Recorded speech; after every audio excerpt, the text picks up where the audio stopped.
You ever get humiliated so deeply that the room tilts, but no one notices you're about to fall?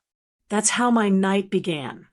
Under champagne light, laughter clinging to the air, and frosting sliding down my cheek like melted pride. My name is Lydia Rowe. I'm 65, and I've been told more than once to take things easy. My doctor said it 3 weeks ago after my blood pressure spiked again. I promised him I would, but nothing about that night was easy. It was my son James's 40th birthday, an event his wife Tabitha had been planning for months. She's the kind who treats life like a photo shoot. Everything had to look perfect. The rooftop venue downtown, the gold and black theme, the live sax player, even the signature cocktails named after her brand. She invited everyone, his business partners, her influencer friends, the neighbors who'd never even met James before. We're celebrating legacy, she'd said. I should have known. I wasn't part of that legacy anymore.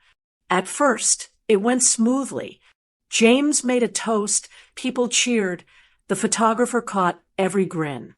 I sat near the corner, smiling politely, hands folded in my lap. My chest still felt tight from the morning's doctor call. He'd reminded me to stay hydrated and avoid stress. I'd taken my pill before leaving home, thinking I could handle one night. But when the servers began collecting plates, I noticed the dessert table nearly empty. I leaned toward a waiter and asked softly, "Any more slices of that strawberry cake?" He nodded and turned, but Tabitha's voice cut through the jazz. "Oh, there's plenty right here. Mother Rowe," she said sweetly, lifting a plate. The room turned toward her. She walked over, smile fixed, eyes sharp. And before I could even stand, she pressed the cake straight into my face. "Eat your respect, old lady." For 3 seconds, I heard nothing, just the muffled thud of blood in my ears.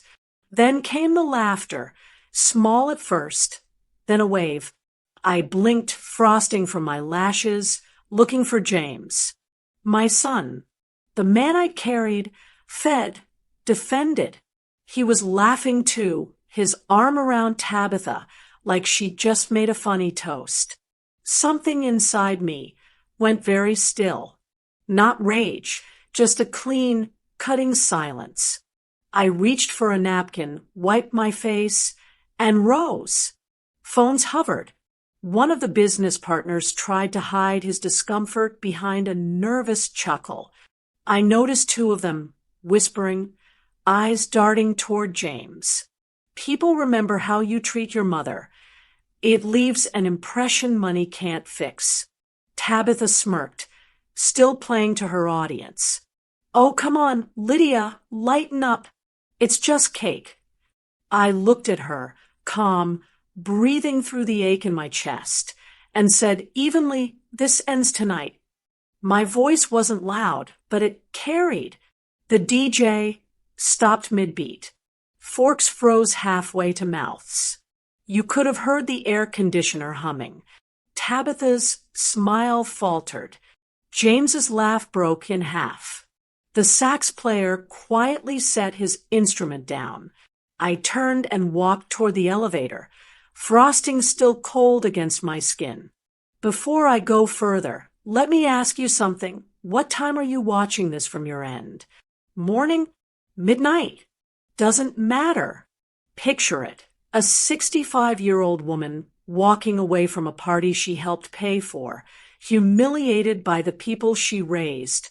That's the moment my heart beat, steadied, not because I wasn't hurt, but because I finally understood something.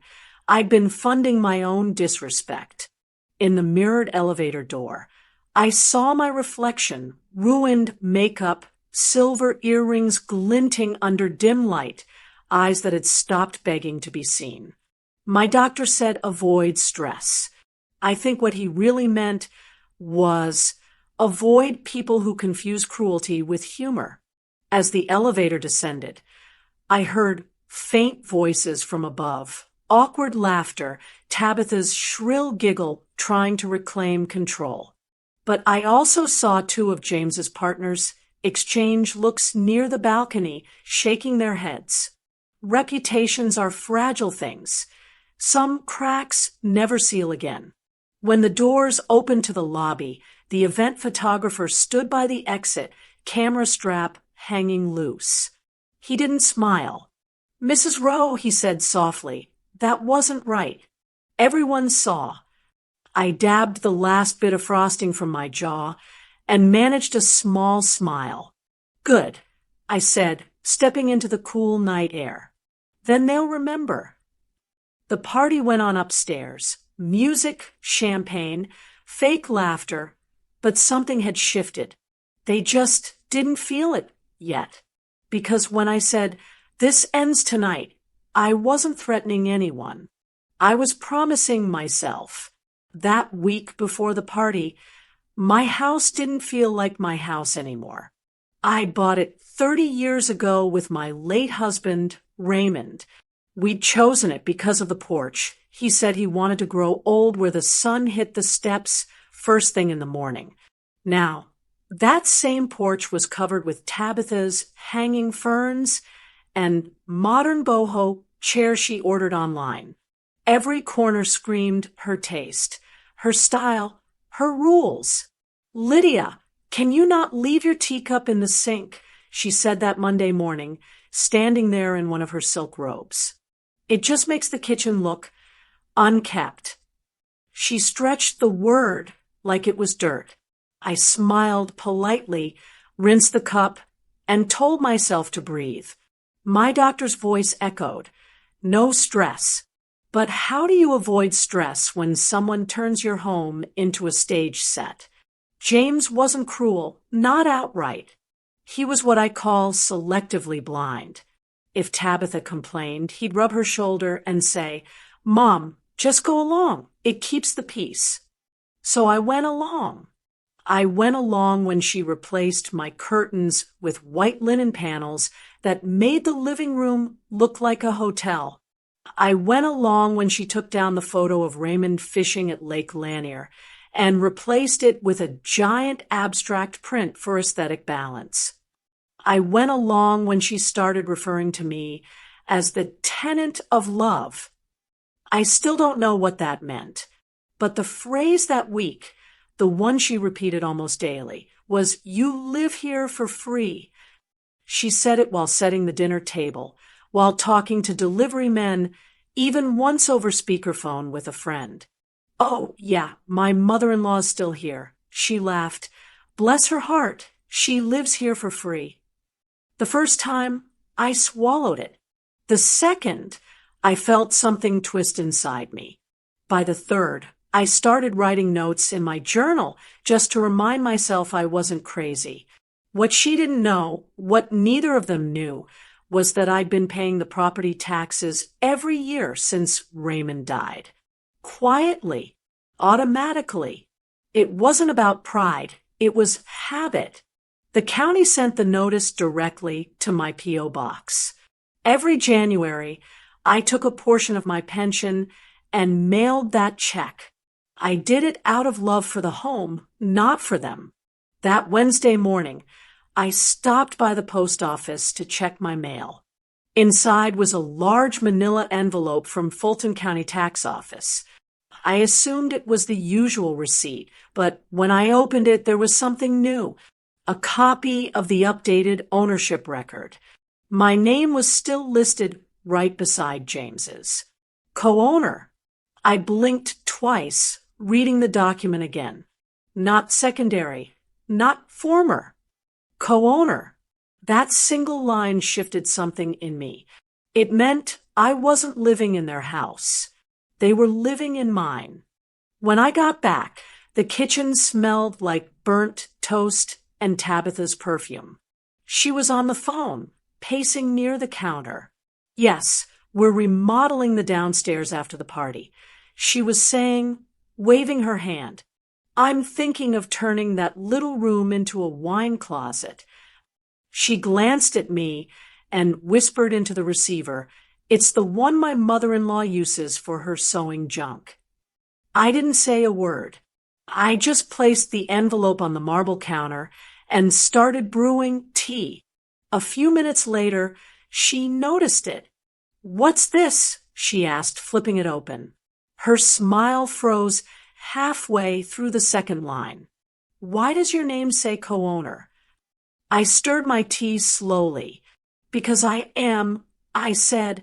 Her eyes narrowed. "That must be a clerical error. We refinanced years ago." "I never signed anything," I said softly, blowing on my tea. "You might want to check who did." For the first time since she moved in, Tabitha didn't have a quick reply. She just stood there, one manicured finger tracing the edge of that envelope. I watched the color drain from her face. Not fear, not yet, but realization. That evening, when James got home, they shut their bedroom door to whisper. I heard muffled voices, short and sharp. Then silence. I sat on the porch as the sun dipped behind the pines, the tax notice folded neatly in my lap. I wasn't planning revenge. Not then. I was just remembering something my husband used to say whenever someone tested his patience. "Lydia, when people forget who built the house, remind them without raising your voice." That's what the week before his birthday became. A slow remembering of who built this home. When I went to bed that night, I left the envelope on the kitchen island, right where the morning light would hit it. I wanted her to see it first thing when she came down for her smoothie. Some truths don't need to be shouted. They just need daylight. And by Friday, the house didn't feel so small anymore. It felt like it was quietly waking up with me. People think generosity ends when you stop writing checks, but I've learned the truth. It ends when you realize those checks built the very cage you're standing in. For years, I told myself helping James and Tabitha was what mothers did. After Raymond passed, I didn't have much family left. James was my only child, my reason for staying busy, for staying strong. When they bought this house, I wanted to make sure they were comfortable. So I helped quietly. At first, it was little things, the down payment, the insurance premium, a few unexpected bills. Then Tabitha got pregnant, and little things turned into a lifestyle. When the baby came, I paid for the night nurse. When James lost a big client, I covered 2 months of mortgage payments. I never brought it up because I wanted them to see it as love, not charity. But love starts feeling cheap when it's never returned with respect. After finding that envelope from the county, the one that still had my name listed as co-owner, I couldn't stop thinking about what else they hadn't told me. Something about it didn't sit right. So that following Tuesday, I took a bus downtown to visit an old friend, Renee, a retired banker who now worked part-time at the credit union. Renee had handled our mortgage back when Raymond was alive. She'd seen me through the early years of widowhood, always patient, always kind. "Lydia," she said, hugging me gently, "you look tired. Everything all right? I just need a little help understanding something," I said, pulling out the county document from my purse. "It says I'm still co-owner, but I remember James talking about refinancing. Can you look something up for me, just to ease my mind?" Renee frowned but nodded. She walked to her desk, pulled up the system, and started typing. The clack of her keyboard filled the silence like a heartbeat. A few minutes later, she leaned closer to the screen. "It looks like they did refinance. Yes, about 2 years ago. New lender, different terms." "Wait," she squinted. "It lists 2 signatories, James Rowe and..." Her eyes flicked to me. "You, Lydia." I blinked. That's not possible. I never signed anything. Renee hesitated. Then someone did it for you. She turned the screen toward me. There it was, my name, my looping signature, copied neatly at the bottom of a scanned document. For a moment, it didn't even register. My handwriting had always been distinct. I used to teach penmanship back when schools still cared about that sort of thing. I knew every curve of my L, every hook on my R. This wasn't mine. I felt a chill crawl up my spine. That's forged. Renee exhaled slowly. I can't officially say that, but yes, it looks off. And if it's true, they used your credit standing to secure a better rate. I sat there in silence, watching my own name betray me on paper. I remembered the months when new furniture appeared, when James upgraded their SUV, when Tabitha bragged about her spa memberships. All the while, I'd assumed their business was booming. Turns out, it was my reputation keeping their lights on. Renee lowered her voice. If you want, I can print this. Quietly. But be careful, Lydia. People do desperate things when they realize they're found out. I nodded, slipping the printout into my purse. Thank you. I just needed to know. On the ride back home, the city looked different. Every billboard, every cafe, every smiling stranger, it all blurred together. I thought about the years of kindness I'd mistaken for duty. I thought about how easily my son had let me be invisible. I'd always believed love could blind you to cruelty. But now I understood it can also blind you to fraud. That night, I didn't eat dinner with them. I stayed upstairs, listening to the clinking of their wine glasses, the soft music, the laughter floating up through the vents. They sounded like a couple with nothing to hide. I folded the forged document into a neat square and placed it inside the old wooden jewelry box on my nightstand, right beside Raymond's wedding ring.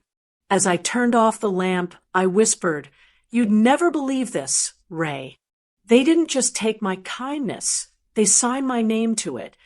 And for the first time in a long while, I didn't feel helpless. I felt awake. When something feels too heavy to carry alone, you take it to someone who remembers you before life wore you down. For me, that person was Clara Hayes. We'd been friends since our 20s, met at church, raised our kids side by side, buried our husbands in the same decade. Clara was sharp as ever, even in retirement. She used to work as a paralegal for a small law firm downtown, the kind that handled estates, property disputes, and quiet scandals no one talked about at Sunday service. 2 days after discovering the forged signature, I called her. "Clara, I need your eyes on something," I said. My voice was steady, but my stomach wasn't. She didn't ask questions, just said, "Bring it by, sweetheart. And come hungry. I made stew." Her house sat at the edge of Decatur, small but tidy, smelling faintly of lavender and onion soup. She greeted me with her usual hug, then led me straight to the kitchen table. It was covered in neatly stacked envelopes, an open crossword, and 2 mugs of chamomile tea already waiting.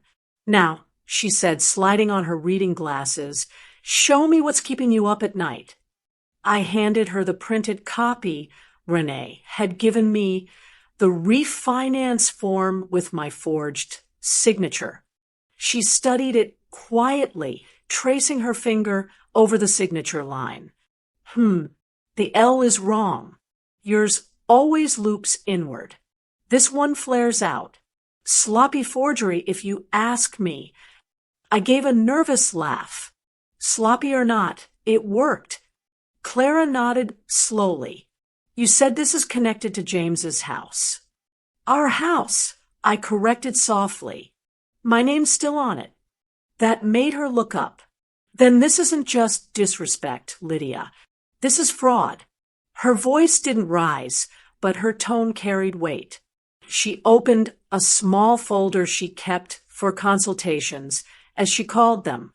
I'm not a lawyer anymore, but I know who to call. My nephew, Marcus, works at the same bank branch where your son's accounts are handled. I'll ask him to discreetly look into any linked transfers. I hesitated. I don't want to cause trouble. I just want to understand what they've done.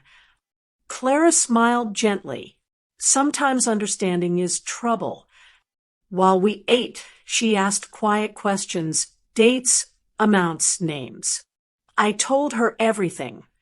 The house payments I'd covered, the insurance premiums, the temporary loans that were never repaid. She listened without judgment, jotting notes on yellow paper like she used to back at the law firm. After lunch, she stepped into the den to call her nephew. I could only hear fragments. Yes, Marcus, confidentially, please. Her son's name is James Rowe. Just a review of his recent activity. She returned 10 minutes later, a thoughtful look on her face. He'll check and get back to me tonight, she said, sitting down again. And Lydia, whatever he finds, don't panic. Just breathe. I tried, but my mind wouldn't settle. That night, back home, the laughter from downstairs felt louder than usual. James and Tabitha were watching a movie, bowls of popcorn clinking, music spilling up through the vents. I wondered if they ever thought about the people they used to be, the young couple I'd once helped raise into stability. Around 9 p.m., my phone buzzed. It was Clara. Marcus found something. She said quietly, there are transfers from a joint account, one linked to your name, that have been moving monthly into another checking account. The description says maintenance allowance. Does that mean anything to you? My breath caught. Maintenance allowance? Yes. Regular payments. Small enough to look harmless but consistent. About $600 every month for over a year. I leaned against my dresser, eyes blurring for a second. I've never authorized that. Clara's tone softened. Then it's likely they set it up using your information. He said the paperwork lists you as primary. That's why the bank hasn't flagged it. I didn't speak for a long moment. Somewhere downstairs, Tabitha's laughter rose above the TV, bright, careless. Clara broke the silence. You still have the printed copy of that forged refinance form? Yes. Good. Don't lose it. Marcus will send me something tomorrow, a record of those transfers. Keep your calm, but Lydia, start a file. From now on, anything related to money, you keep a copy. When the call ended, I sat on the edge of my bed, the phone still in my hand. Maintenance allowance. That's what they called it. I almost laughed. All these years, I'd been the one maintaining this family, emotionally, financially, spiritually, and now they had the audacity to put it on paper. I folded the forged document beside my lamp and whispered to myself, all right then, if they want to treat me like a bank, I'll start keeping records like one. The night outside was still, but inside my chest something began to shift again. Calm, deliberate, unstoppable. The days before James's birthday felt like walking barefoot across glass. Quiet, careful, and painful in every step. Nobody shouted, but the silence in that house had a weight to it. Every morning began with what I called the performance of peace. I'd come down to the kitchen, say good morning, and get back half-hearted smiles that didn't reach the eyes. The coffee machine hissed, spoons clinked, and Tabitha's perfume filled the air long before she spoke. "Morning, Mother Rowe," she'd say in that polite, distant tone that made the title sound like an insult. "We're having smoothies today, green detox. I assume you'll make your tea?" I always made my tea. It was my small rebellion. Earl Grey, 1 spoon of honey, steeped exactly 4 minutes. Raymond used to call it my morning ritual of sanity. Now, even that cup felt like a negotiation. That Monday, I sat quietly at the breakfast table while Tabitha scrolled through her phone, mumbling to herself. "Need to confirm the photographer and get those party decorations delivered before Thursday." She looked up suddenly. "Oh, and could you not use the main driveway that evening? The valet service will need it clear." "The driveway?" I asked. "I usually park near the side gate. You want me to move my car somewhere else?" "Just for the event," she said with a sweet smile. "We'll need the whole front area for guests. You understand?" I nodded, but inside, something twisted again. I'd lived in that house for decades. Now I needed permission to use my own driveway. Later that afternoon, I went upstairs to dust the display cabinet in the hallway, something I did every week. That cabinet held the few things of Raymond's I couldn't part with: his medals, his pipe, a folded flag, and his watch. That watch wasn't just an accessory. It was history. He'd worn it every day of his working life at the factory. After he passed, James handed it to me with tears in his eyes, saying, "Dad would want you to keep this safe." So when I opened the cabinet that day and saw the empty stand where it usually sat, my heart dropped. I thought maybe I'd misplaced it, but no, I never moved that watch. I called out, "James, did you take your father's watch for repair?" From downstairs came his distracted voice. "What? No, Mom. Haven't seen it." I waited for Tabitha's voice next, but she didn't answer. The silence said enough. That night, I couldn't sleep. Around 2 a.m., I turned on the lamp and opened my tablet. I typed "vintage men's watch" with engraved initials RR into the online marketplace search bar. It felt ridiculous, like looking for a needle in a city of haystacks, but then I saw it. A listing posted just 2 days earlier. Classic timepiece, minor wear, excellent condition. The photo stopped my heart. Same scuff on the strap, same faint scratch near the dial. Raymond's watch. My fingers trembled as I clicked the listing. The seller's contact email was displayed at the bottom. I stared at it for a full minute before whispering aloud, "You've got to be kidding me." It was Tabitha's business address, the same one printed on her boutique's shopping bags. For a long time, I just sat there staring at the screen. My chest felt hollow. I wanted to believe there was another explanation.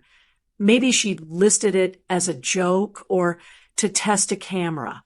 But Tabitha didn't joke about money. Everything she did had profit attached.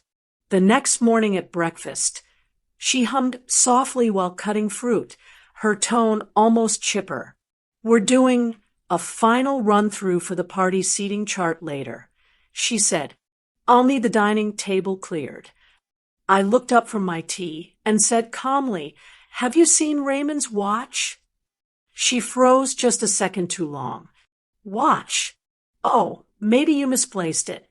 You know, things get moved around when the cleaners come." "I see," I said, meeting her eyes. "Maybe I'll check online." The color in her face shifted. A flicker of panic she tried to hide behind a forced laugh. "Online? What do you mean?" I smiled faintly. "Just online. Sometimes things have a way of turning up where you least expect them." She turned away quickly, pretending to rinse a bowl that was already clean. For the rest of the day, she avoided me. Every time I walked into a room, she found a reason to leave it.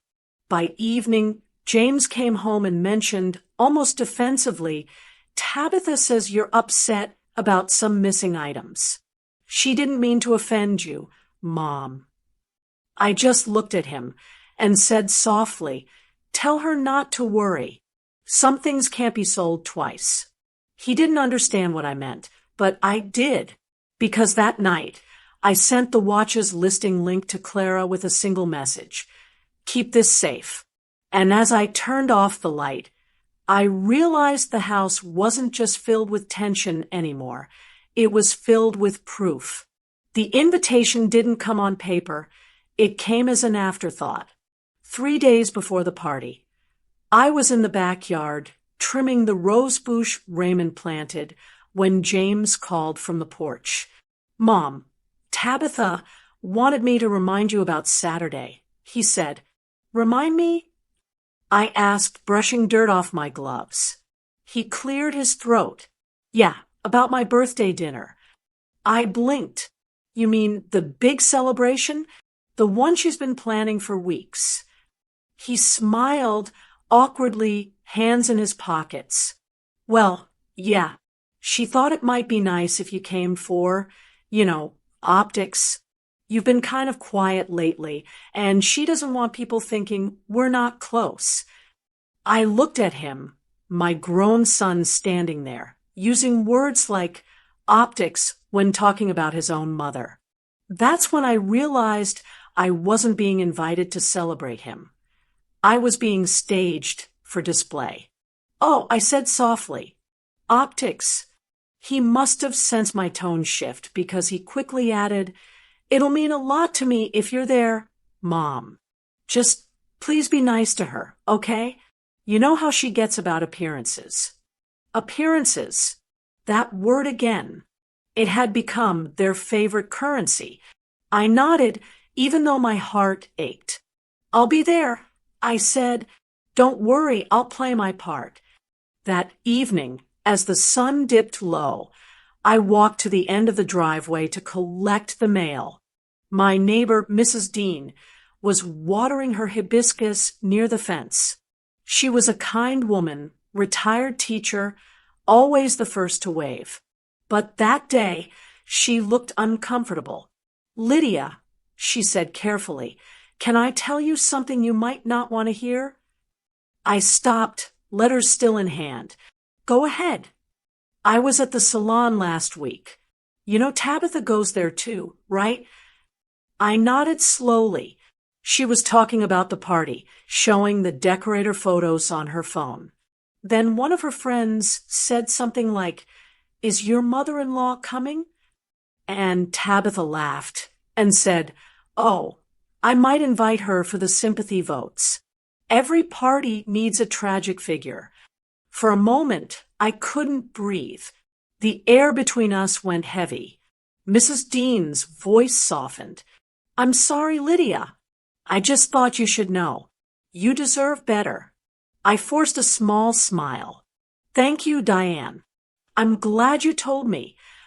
When I went back inside, I sat at the kitchen table and stared at the faint reflection of myself in the glass cabinet. A tragic figure. That's what she called me. I remembered the watch she tried to sell, the fake smiles, the whispers. Every memory piled on top of the other until I felt my pulse climbing. I reached for my blood pressure pills, took one, and waited for the dizziness to pass. After a few minutes, I went upstairs to my room. The night air filtered through the curtains. I opened my jewelry box, the same one that held Raymond's wedding ring, and there they were, the pearl necklace he'd given me a year before he died. For when you want to feel like yourself again, he'd said that night, fastening it around my neck. I hadn't worn it in years. Not for funerals, not for holidays. But I ran my fingers along those pearls, cool and smooth, and decided that if I was going to that party, I'd go as the woman I used to be, not the one they mocked. That week crawled. Every day brought new tension. Tabitha's voice carried through the halls with party updates, caterers, florists, seating charts. She didn't speak to me directly except once when she leaned in the doorway and said, "We'll have limited seating, so maybe don't invite anyone, okay?" I smiled politely. "Don't worry, Tabitha. I'm not bringing anyone. I wouldn't want to ruin the optics." She froze for half a second before walking away, her heels clicking faster than usual. That night, I polished my shoes, pressed my dress, and laid out the pearls on the vanity. Every detail reminded me that dignity wasn't something people could give. It was something you decided to keep. As I fastened the necklace, I looked at myself in the mirror and whispered, "You built this family, Lydia. Don't let them turn you into decoration." Downstairs, laughter drifted up from the living room, Tabitha's friends rehearsing their speeches, James's voice joining in. I turned off the light and sat in the dark, letting the silence settle around me. I was going to that party, not to smile, not to fight, but to remind them that I was still here, still standing, and that appearances cut both ways. The pearls felt heavier than I remembered, almost like armor. If there's one thing I've learned, it's that humiliation never announces itself. It walks in dressed as celebration, smiling, holding a champagne glass. That night was proof. The rooftop venue looked like something out of a magazine. Gold lights draped across the railings, a hired saxophonist playing smooth jazz, and waiters weaving through tables carrying trays of shrimp cocktails. The Atlanta skyline stretched behind the glass panels like a painted backdrop. I stood near the corner, quietly adjusting the pearl necklace Raymond had given me. My heart thumped in rhythm with the music, a little too fast, but I kept breathing slow like the doctor taught me. James spotted me from across the room. "Mom, you made it," he said, surprised. Maybe he thought I wouldn't come after everything. Tabitha followed behind him, dazzling in sequins that caught every flash of the camera. "So glad you could make it," she said with a smile that didn't reach her eyes. "You look elegant." "Thank you," I replied. "You look expensive." She laughed too hard at that, as if I'd complimented her. As the night went on, I mostly kept to myself, sipping ginger ale and smiling politely when people spoke. James's co-workers from the firm were there, laughing too loudly at his jokes. Tabitha's friends, bloggers, stylists, and a few local business owners took selfies under a neon sign that read the Rowe legacy. I noticed her boutique's logo printed neatly on the photo backdrop behind the dessert table. Even this party doubled as promotion. Halfway through the night, a waiter passed by with cake samples. The smell of vanilla and buttercream tugged at something warm inside me. I hadn't eaten much, so I approached the table and asked one of the servers, "Could I have a small slice of that?" Before he could answer, Tabitha's voice sliced through the music. "Oh, there's plenty of cake right here. Mother Rowe." People turned toward her. My stomach sank. She strutted over to the cake, perfectly poised, holding a silver server in one hand. "Let's make sure our sweet guest of honor gets what she wants," she said loudly, glancing at her friends. They laughed on cue. I could feel everyone watching, some amused, some uncomfortable. James was across the room, laughing with his co-workers, not even looking in my direction. Then, in one quick motion, Tabitha scooped up a chunk of cake with her hand and pressed it straight into my face. "Eat your respect, old lady," she said with that cruel little grin. The crowd gasped. For a few seconds, The world went muffled, just the bass of the music and the pounding in my chest. The frosting was cold against my skin, thick, sticky, humiliating. I didn't move. I didn't speak. I just looked at her, holding her gaze until her laughter wavered. A young man near the bar lifted his phone. Recording! I caught it out of the corner of my eye, that faint red light flashing. Behind Tabitha, the glowing backdrop with her boutique's logo shimmered in clear view, her own brand name, framed perfectly above her cruelty. The laughter rippled again, weaker this time. Even James looked unsure now, his smirk half-formed. My hands were trembling, but not from anger, from clarity. I reached for a napkin, wiped the frosting off my cheek, and straightened my back.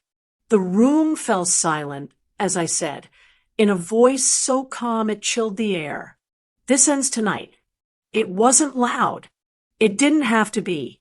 The words hung there, heavy and final.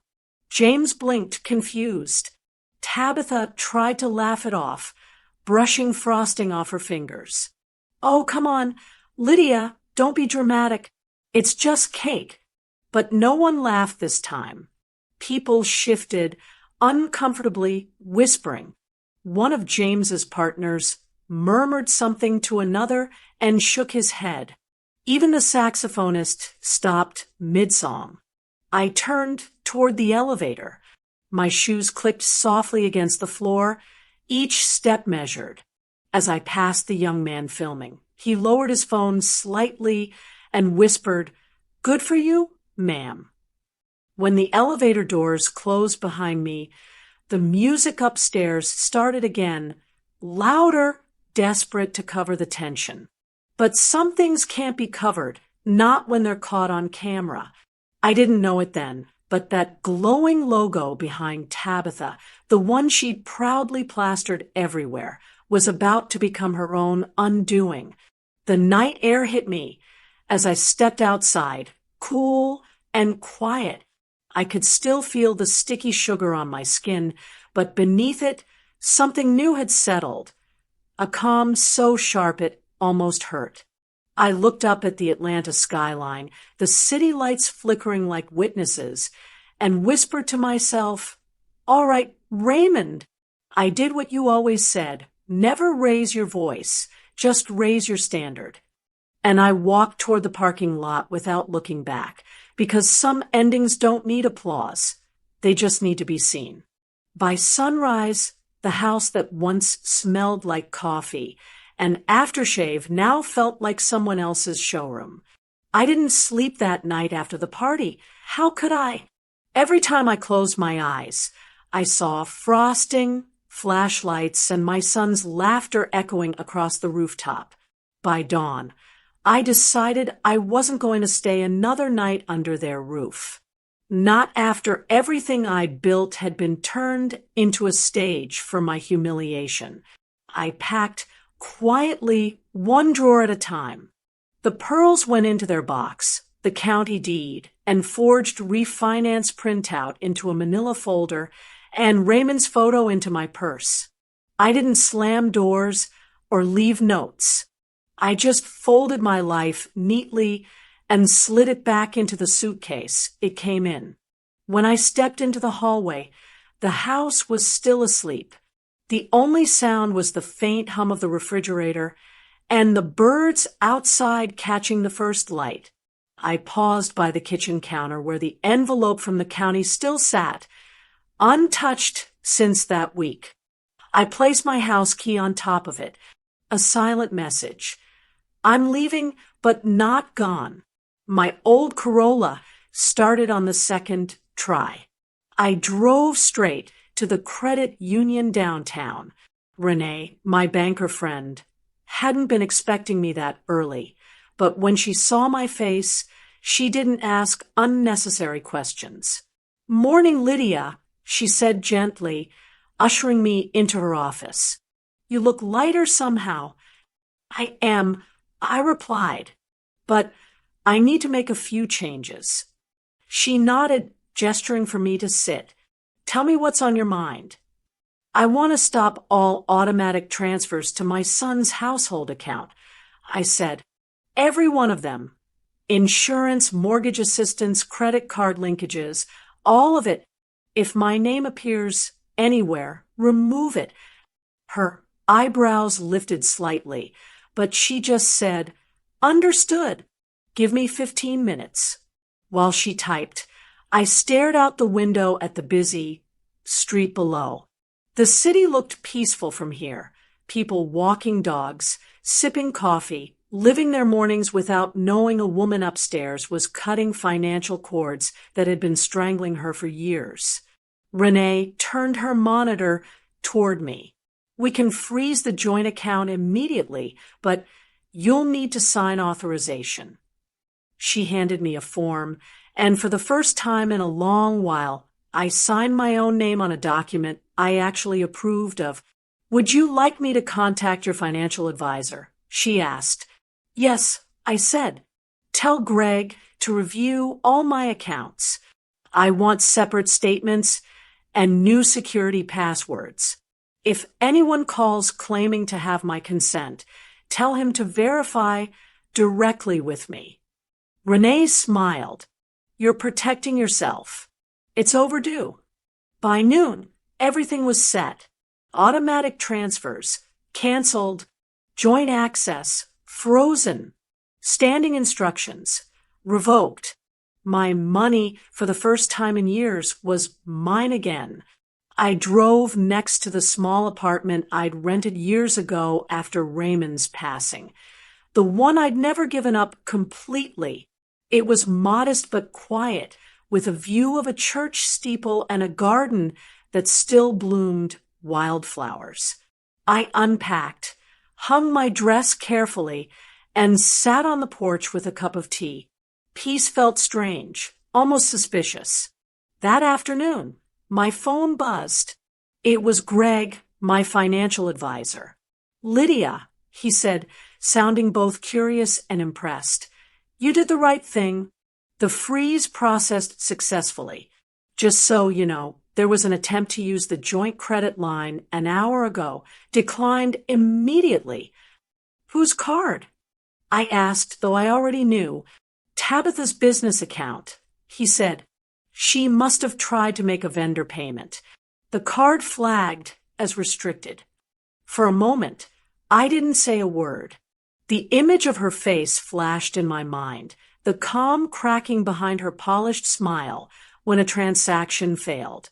The irony almost made me laugh. She'd spent months treating me like the unwanted extra in her picture-perfect life. Now, she'd learn what happens when the person you erase is the one holding the pen. Greg cleared his throat gently. Do you want me to notify your son? No, I said. He'll find out soon enough. When we hung up, I let out a breath I didn't realize I'd been holding. The weight didn't disappear. It just shifted into something steadier. I wasn't angry anymore. I was simply finished. As the evening sun dipped behind the steeple, I thought of Raymond. I could almost hear him say, You can't make people value you, Lydia, but you can make them feel your absence. That night, for the first time in years, I slept without checking the hallway clock or listening for footsteps outside my door. Somewhere across town, Tabitha's card was still blinking declined, and I smiled in my sleep. This ends tonight. I whispered again, not as a threat this time, but as closure. Some truths don't come knocking. They wait for you to open the door yourself. That week, I opened it wide. 2 mornings after freezing the accounts, I found myself sitting in a small law office on Peachtree Street, the kind with more books than windows. The brass plaque outside read Henderson and Cole, Family and Property Law. I'd worked with them years ago to settle Raymond's estate, so I knew their senior partner, Mr. Cole, still practiced there. When he walked in, he smiled kindly.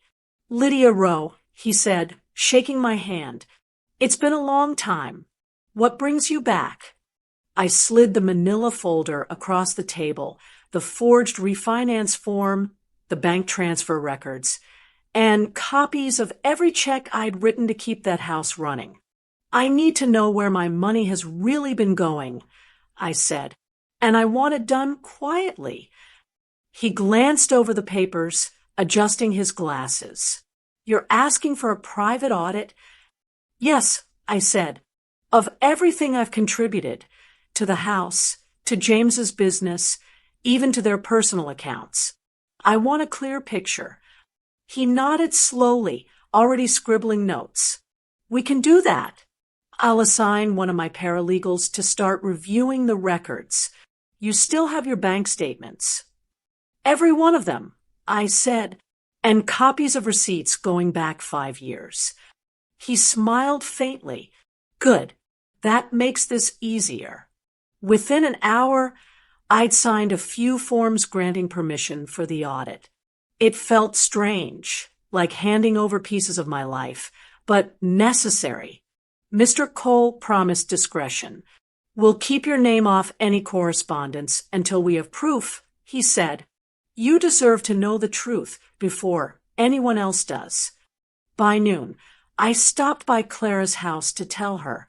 She was sitting on her porch with sweet tea and a newspaper, the sunlight catching her silver hair. "You really went through with it?" she asked, pride and worry mingling in her tone. "I did," I said, "and Mr. Cole's office is handling it quietly." Clara nodded approvingly. "Good. People like that think they can build comfort out of someone else's kindness." It's time the receipt spoke. Her words made me smile. I'd always admired how she said heavy things like she was reading a grocery list, steady and calm. Then she leaned closer. "I might help things along a little. You remember my nephew, Marcus?" I nodded. "The one at the bank?" "Yes. Well, he mentioned something interesting after looking deeper into their accounts. Your name showed up in a section it shouldn't have." I frowned. "What section?" "Collateral," she said, "specifically guaranteed collateral for credit extension." He said it looks like your pension fund was used to secure one of their business loans. The tea in my hand trembled slightly. "My pension?" She nodded gravely. He didn't want to say more without evidence, but that's what he saw. I stared out across the street, watching a delivery truck pull away. For a moment, the world around me blurred. My pension was the one thing I'd guarded. My safety net, my promise to myself that I wouldn't depend on anyone. The thought that James had used it, even indirectly, made my chest tighten. Clara reached over, squeezing my hand. "Don't you worry. I'm feeding little bits of this story to someone who can help." I looked at her. "Who?" She smiled. "A friend of mine, writes for the Atlanta Gazette. Old school journalist, still believes in quiet truth." I told him there might be something brewing in the suburbs, a story about trust, money, and family ethics. I didn't name names, just left him breadcrumbs. "Clara," I said slowly, "you're playing with fire." She chuckled. "Sometimes that's the only way to smoke out the rats." That night, I sat by the window in my small apartment, the city lights flickering in the distance. I thought about James, not the man at the party, not the son who laughed, but the little boy who used to hold my hand at grocery stores and say, "Don't worry, Mom, I'll take care of you one day." Maybe he thought this was taking care of me, keeping me blind while using my name to prop up his life. Or maybe he'd just forgotten what loyalty looked like. When the phone rang, I expected it to be Clara again. But it was Mr. Cole. His voice was calm, precise. Mrs. Rowe, my team found early confirmation. Your son's company did, in fact, use your pension fund as collateral for a business line of credit. The documents list your name as the guarantor. For a long moment, I couldn't find my words. Is that even legal? I whispered, not without your written consent. He said, and the signature they used, he paused. It matches the one on that refinance form you showed me. Outside, a siren wailed somewhere far away. Inside, my heart pounded steady and slow. Keep digging, I said finally. Every transaction, every account, if they used my name to build that empire, I want to see the foundation crack. When I hung up, I sat in the dark for a long time, clutching Raymond's old photo. He'd once told me, people will show you who they are when they think you'll never check the books. Well, I was checking now, and this time I wasn't afraid of what I'd find. It started the way most modern storms do, with a phone screen lighting up somewhere and someone whispering, "You have to see this." By Monday morning, the video from the rooftop party had already hit the internet. I didn't post it, and I didn't have to. The guest who filmed it, a young man standing near the bar that night, had uploaded it with the caption, "Cruel daughter-in-law humiliates elderly mother-in-law at her husband's 40th birthday." Those 9 words did what my silence never could. They turned a private humiliation into a public reckoning. The clip was only 45 seconds long, but it didn't need to be longer. It showed everything. The golden lights, the laughter, the cake pressed into my face, and Tabitha's smug voice saying, "Eat your respect, old lady." Then me wiping my cheek, looking calm, and saying softly, "This ends tonight." The camera even caught her boutique's logo glowing in the background, bold and unmistakable. By mid-morning, it was everywhere. Instagram, Facebook, TikTok, Twitter. The comments section grew like wildfire. Who does that to someone's mother? She should be ashamed. Imagine humiliating your own mother-in-law for likes. I didn't read them all, but Clara did, calling me every hour with updates. "Lydia, it's gone viral," she said between laughter and disbelief. "People are tagging her store, leaving 1-star reviews. She's been deleting comments, but they just keep multiplying. It's poetic, really." I sipped my tea, trying to process it all. I didn't want revenge to look like this. I said quietly. Clara's voice softened. "You didn't ask for it, dear. The truth just showed up with good lighting." By noon, local news outlets picked it up. Atlanta fashion boutique owner faces backlash after viral video. They blurred my face out of respect, but everyone who knew us recognized the scene. A neighbor texted me a screenshot with a message. "She's getting roasted. Lydia, are you okay?" I didn't reply. I wasn't sure what I felt, vindicated, shaken, maybe both. Meanwhile, Tabitha's clients began circling like startled birds. Her boutique's social media pages filled with comments from customers asking for refunds. One wrote, "How can you sell empowerment slogans when you humiliate the elderly?" Another said, "Respect starts at home. I'll take my business elsewhere." The story grew legs. By Tuesday, a morning talk show replayed the clip under the segment, "When Family and Fame Collide." They debated whether social media had gone too far, but the truth was it hadn't gone far enough for me to feel peace. James called that afternoon. His voice was tight, panicked. "Mom, did you see what's happening? That video, it's everywhere." "I did," I said, keeping my tone calm. "Hard to avoid it. You need to tell people it's being exaggerated," he said. "Tabitha's losing partnerships. Her online stores crashing from hate traffic. This is ruining her brand. Ruining, I repeated slowly. She did that herself, James. She made a mistake, he snapped. You could at least help stop this. Tell people you forgave her or something. I let the silence stretch before replying. Did she ever apologize to me? He hesitated. This isn't about that anymore. It's always about that, I said, and hung up. That night, while scrolling through local headlines, one article caught my eye, not about Tabitha, but about James's business.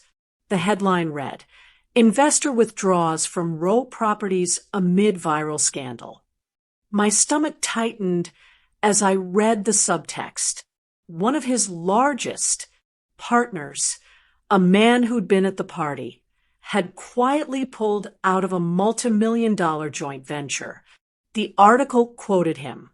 A man's personal conduct reflects his professional judgment. I prefer to keep my distance from instability. Instability. That word lingered in my mind like smoke. Later, I stood by the window of my small apartment, watching the rain streak the glass. I thought about how fragile reputation was, how one video could undo years of pretending. But beneath the quiet satisfaction, there was still sorrow. I never wanted to see my son's world fall apart. I just wanted him to remember who helped him build it. My phone buzzed again.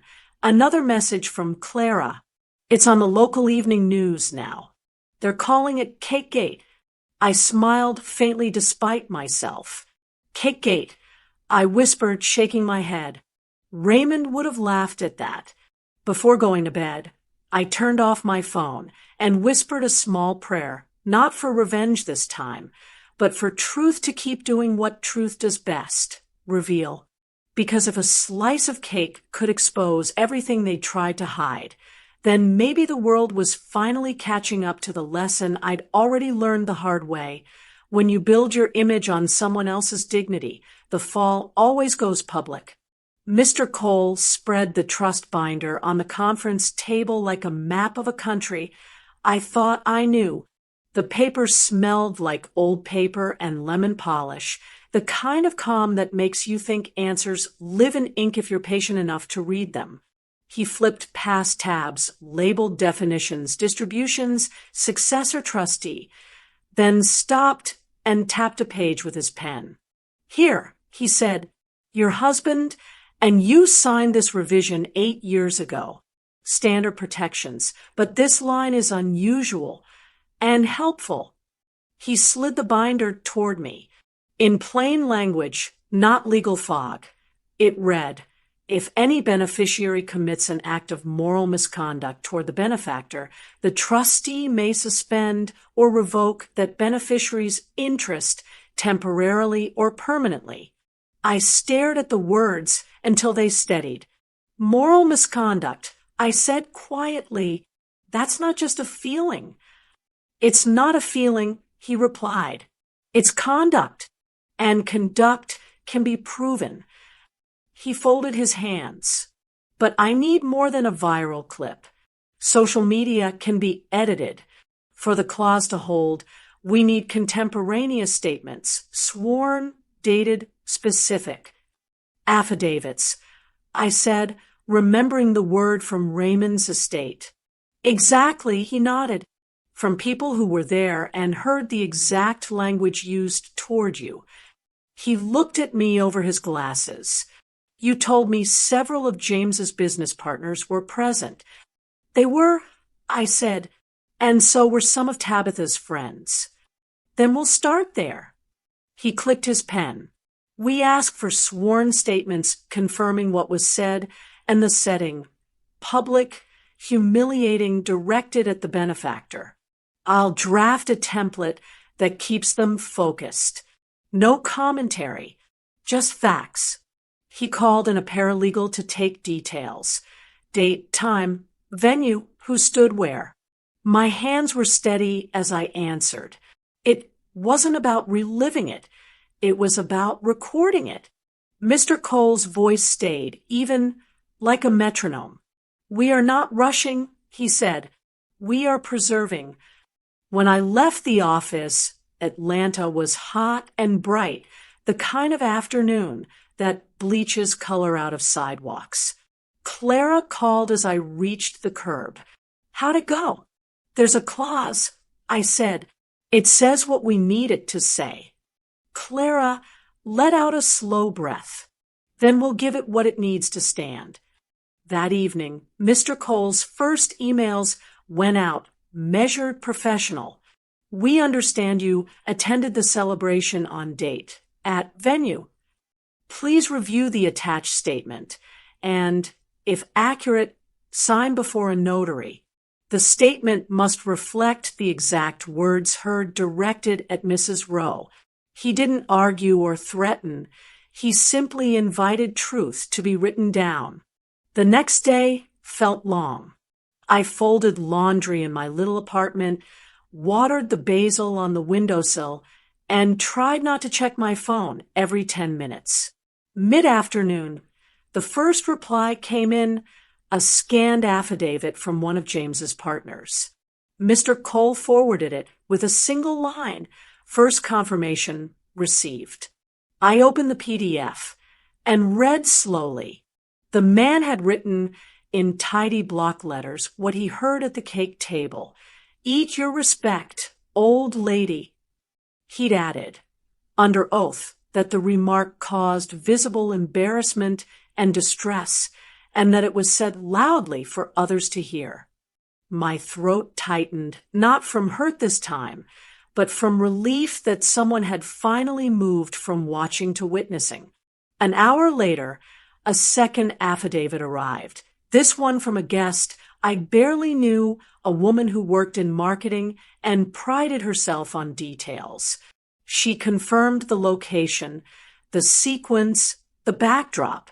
She even noted that Tabitha's company logo was visible directly behind her during the insult. It was unmistakable, she wrote. I pictured the glowing sign, the brand she'd used like a mirror, and felt a quiet click inside, cause then consequence. Near dusk, the third statement slid into my inbox.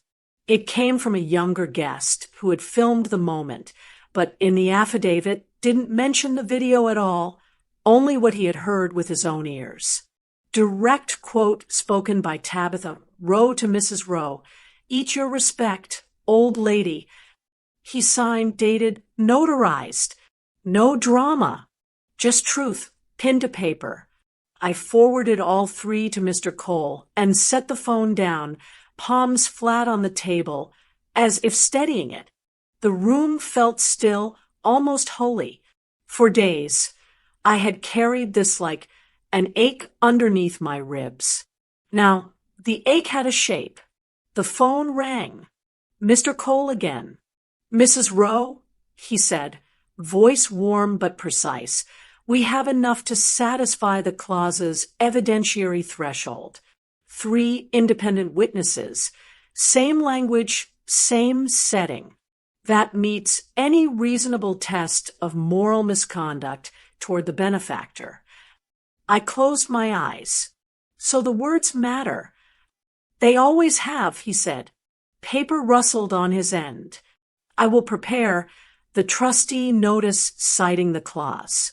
No speculation, no headlines, just the provision and the sworn statements that support it." He paused. "Thank you for being patient. This is how dignity moves, quietly and in writing." After we hung up, I sat with the binder open on my lap, the clause humming in my head like a low note, suspend or revoke. I didn't touch the tabs or mark the page. I just let the clean weight of language do what it does when people forget it exists. Outside, a train horn drifted across the evening, long and even. I thought of Raymond and the day we signed these papers, how he'd squeezed my hand and said, "It's not about punishment, LYD, it's about protection." On the table beside me, 3 affidavits lay side by side, neat as folded shirts. They didn't shout. They didn't argue. They simply pointed together to a line that had been crossed. And for the first time since that rooftop, I felt something settle back into place, like a door finally clicking shut.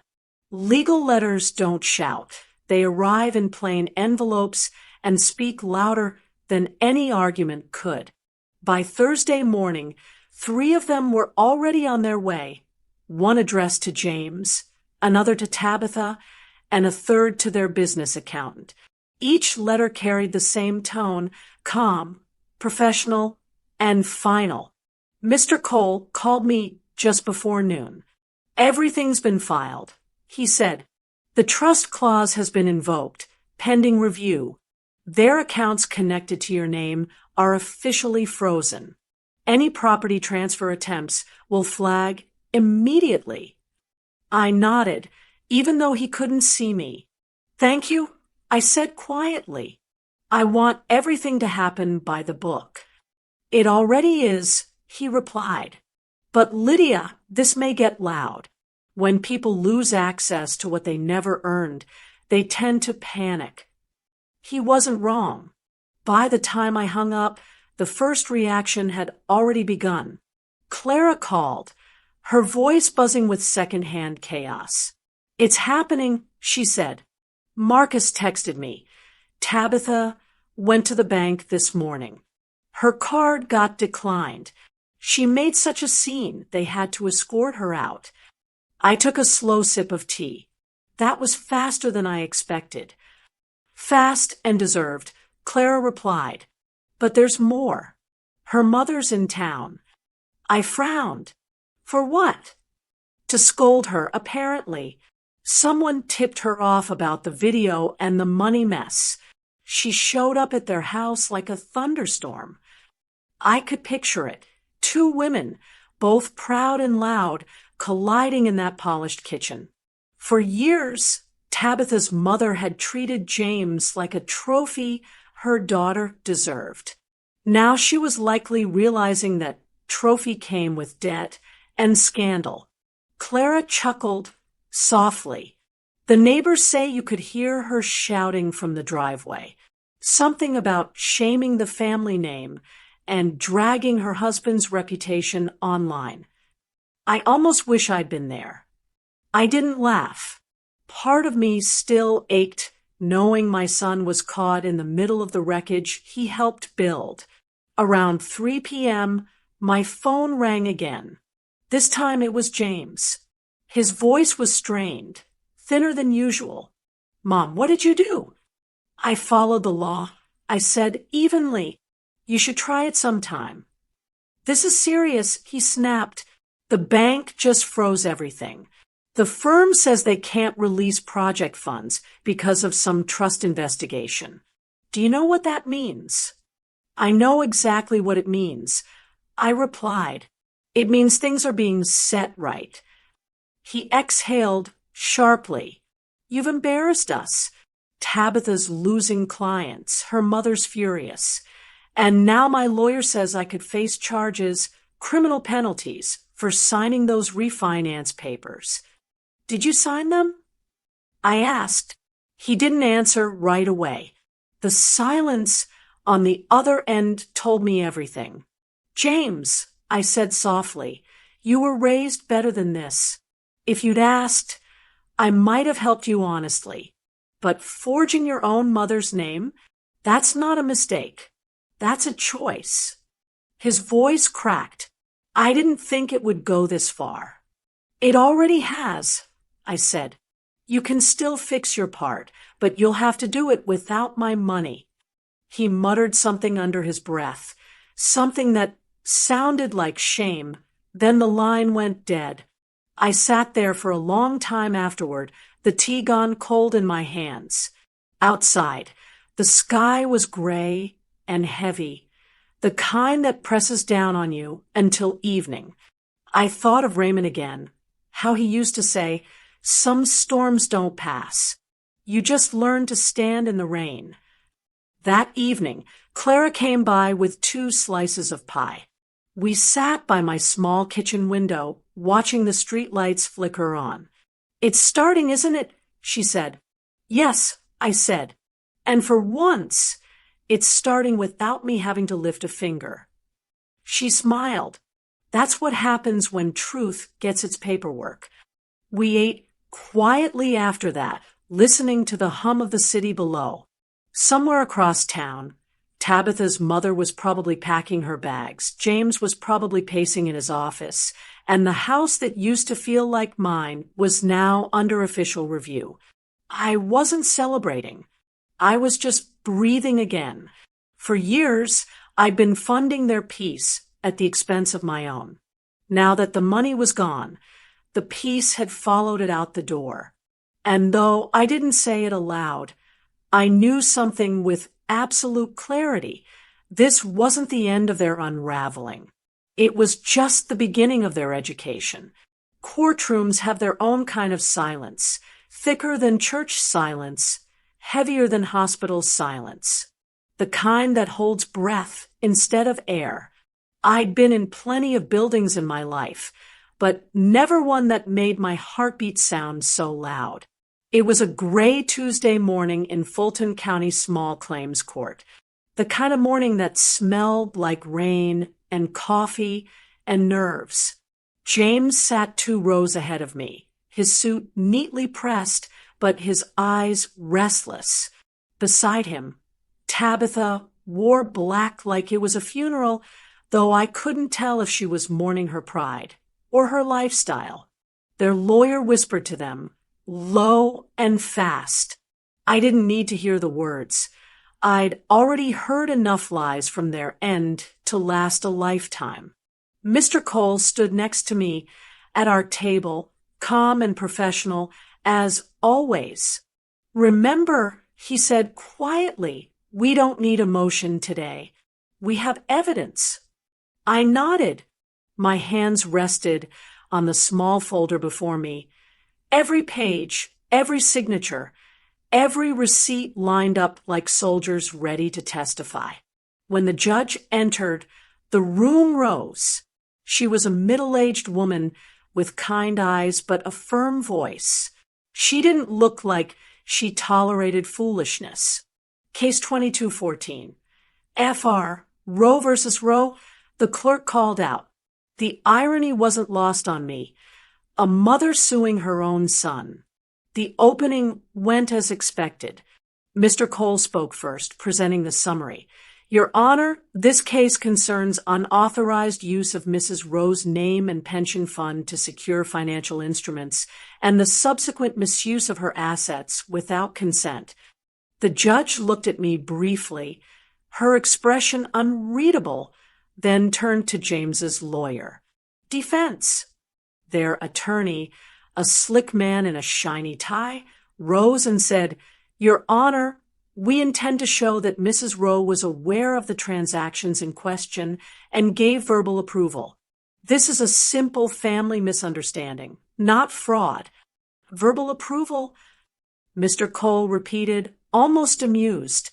"Forged signatures don't speak verbally." A ripple of quiet laughter passed through the courtroom. We began with the documents. Mr. Cole laid out the refinance papers with the forged signature first. "Your Honor, the signature on this form, dated 2 years ago, was not written by Mrs. Roe. A handwriting analysis confirms discrepancies consistent with forgery." The judge nodded slowly. "And you can verify this analysis?" "Yes, ma'am," Mr. Cole replied. "And more importantly, the bank's own employee has verified internal inconsistencies." That's when the door at the back opened quietly. A young man entered in a navy suit, holding a small folder of his own. It took me a second to recognize him. Marcus, Clara's nephew, the banker. He nodded slightly toward me before stepping forward. The judge looked up. "Identify yourself." "Marcus Hayes, ma'am," he said politely. "Employee at First Atlanta Credit Union." I'm here as a witness. James's lawyer stood. This witness wasn't listed in discovery. Mr. Cole smiled, faintly.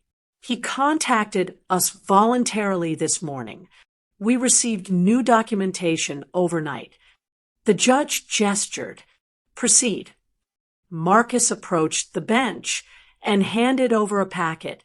These are internal bank logs showing the account activity for the Rowe refinance and subsequent loan extensions. You'll see that Mrs. Rowe's pension account was listed as guaranteed collateral under a false authorization. Her name was used without proper ID verification. The courtroom shifted. Chairs creaked. Whispers flickered like wind. The judge flipped through the pages, her brow tightening. Are you telling this court, she asked, that her retirement account was used to back these loans without her consent? Yes, ma'am, Marcus said firmly. It appears her son, Mr. James Rowe, signed as joint guarantor using her information. The attached audit trails confirm the digital signature originated from his IP address.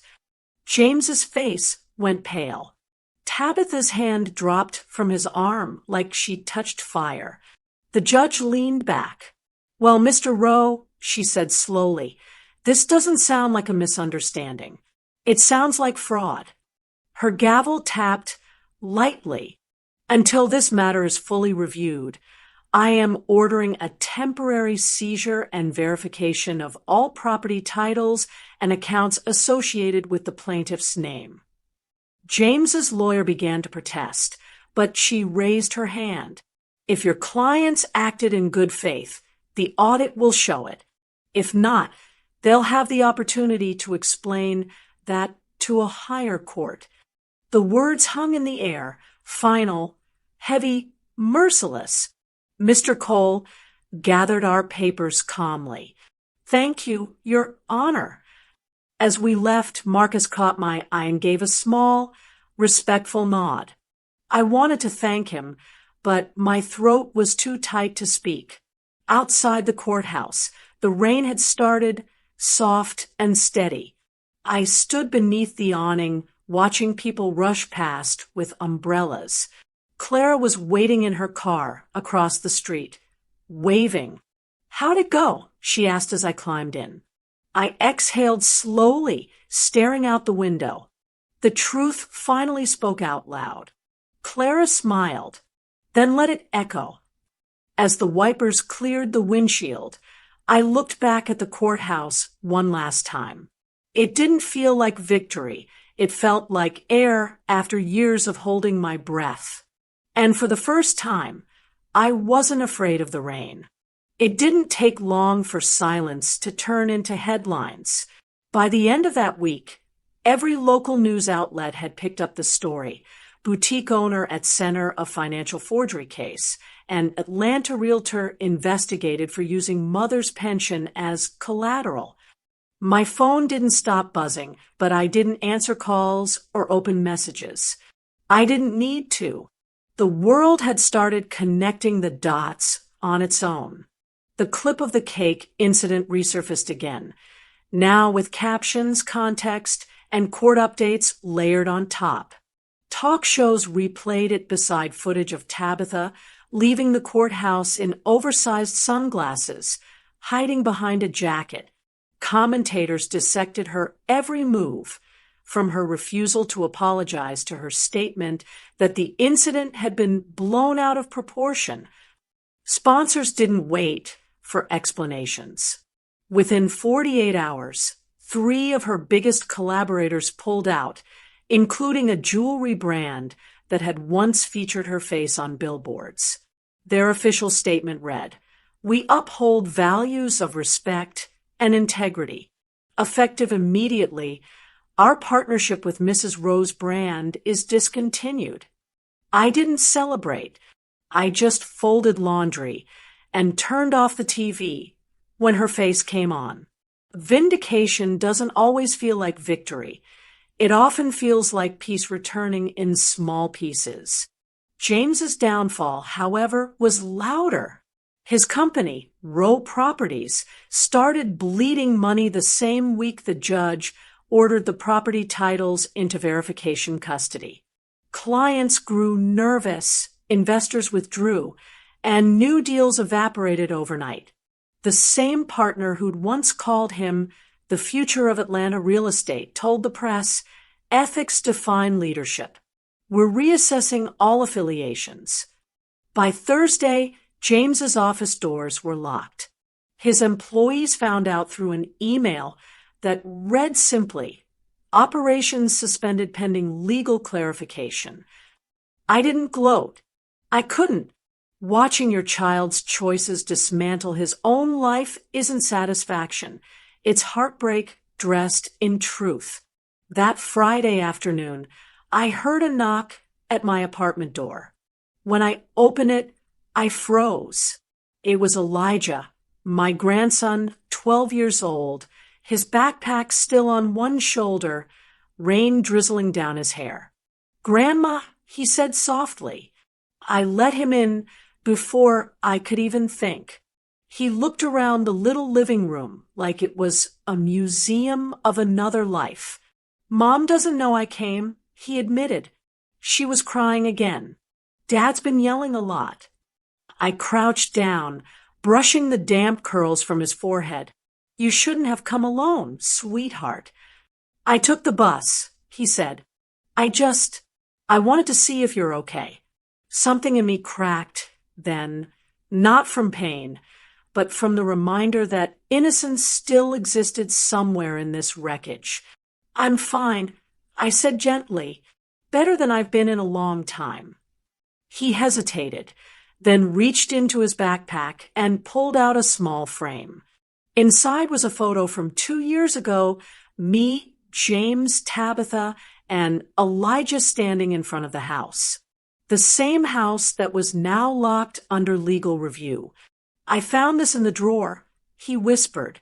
"Mom said we can't keep it anymore. But I thought maybe you should." I took the frame carefully, feeling tears sting behind my eyes. "Thank you," I whispered. He sat on the couch, quiet for a moment, then asked the question that cut through everything. "Why is everyone so mad at each other?" I thought about how to explain betrayal, greed, and pride to a child. Then I said the only thing that made sense. Because some people forget where love ends and ownership begins. He frowned, processing, then nodded slowly. "I don't think you did anything wrong, Grandma." I smiled faintly. That's all I needed to hear. When I called Clara later, I told her about Elijah's visit. She sighed. Children always know the truth before adults do. By the weekend, another headline hit. Tabitha Rowe files for legal separation, blames husband for financial collapse. I saw the article once and never looked again, but Clara read it aloud over the phone, her voice dripping with irony.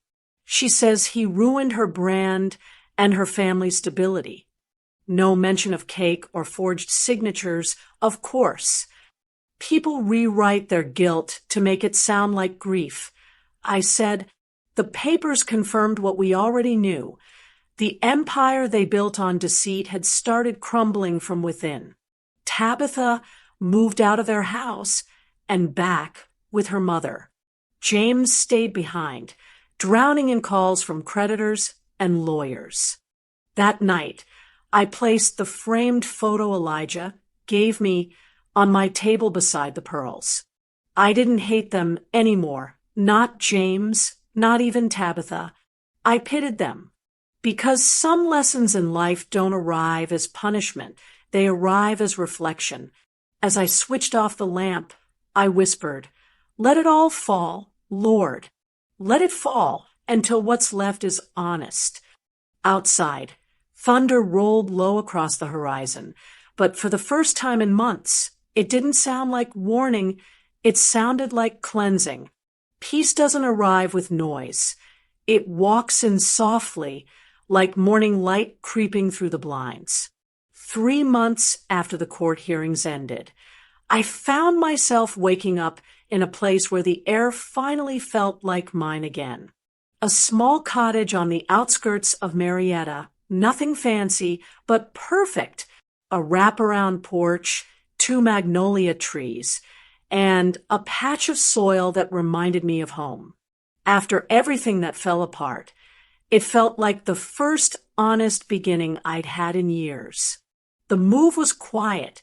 Clara helped me unpack, humming gospel songs while labeling boxes. "Fresh start, fresh spirit," she said, setting down a framed photo of Raymond beside the window. His smile caught the morning light, same as always. I touched the glass and whispered, "We made it, Ray." In the weeks that followed, the silence healed what shouting never could. I walked to the farmers market on Saturdays, joined a seniors book club on Wednesdays, and spent my evenings planting small flowers in neat rows along the fence. Peace has its own rhythm, if you let it. And for the first time in years, my pulse kept up. But one afternoon in early spring, something unexpected happened. I was trimming a rose bush when a car pulled into the driveway, a familiar Navy sedan that hadn't been there in months. My chest tightened. James stepped out, looking smaller somehow, older. His suit jacket hung loose, his eyes heavy with something I hadn't seen in years. Humility. He stood there for a moment, unsure how close he was allowed to come. I didn't move. "Hi, Mom," he said quietly. "You look good." I wiped my hands on my apron. That's what peace does to a person. He nodded, eyes dropping to the soil. "I heard about the fund you're starting, the seniors' legal thing. That's good of you." I studied him carefully. "It's called the Raymond Rowe Legal Aid Fund." I said, "It'll help seniors like me who've been manipulated or defrauded by family members or caretakers. Mr. Cole's office is helping with the paperwork." He exhaled, shoulders sagging. "You're turning pain into purpose." Dad would have liked that. For a long moment, we just stood there.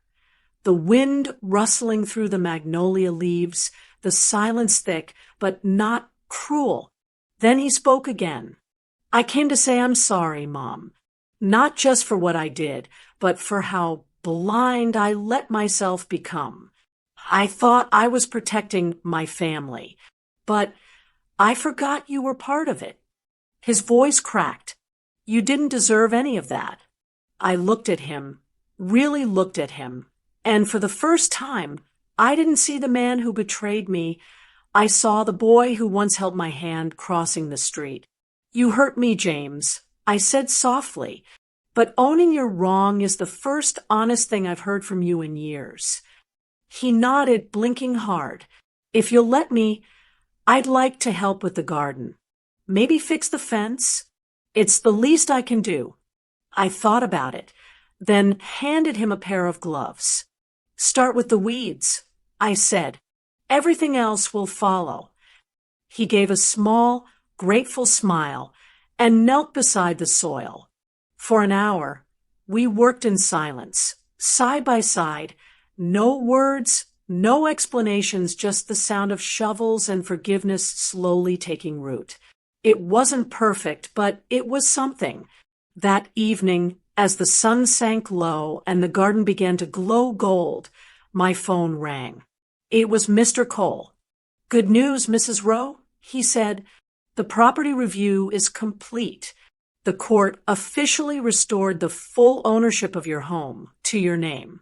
Everything's back where it belongs." I smiled, tears filling my eyes.